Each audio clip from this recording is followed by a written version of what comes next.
እነዚህ ኤክስፕሬሽኖች አባባሎች ከውሳኔ ጋር የተያዙ ናቸው።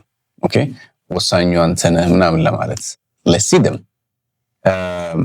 The ball is in your court ካልኩ ምን ማለት ነው? The ball is in your court ከዚህ በኋላ ወሳኙ አንተ ነህ ማለት ነው። The ball is in your court. Now the ball's in your court. Ball's in your court, right? 1 second. It is up to you ካልኩስ it is up to you ምክር ሰተን የሆነ ነገር ግራና ቀኝ ካሳየን በኋላ it's up to you ምን ማለት ነው? ከዚህ በኋላ ጉዳዩ ያንተ ነው ማለት ነው። ወሳኙ አንተ ነው። ኦኬ ያንተ ጉዳይ ነው። it's up to you መወሰንም አለመወሰንም መምረጥም አለመምረጥም ያንተ ጉዳይ ነው ለማለት ነው። it's up to you. It's up to you. It's up to you.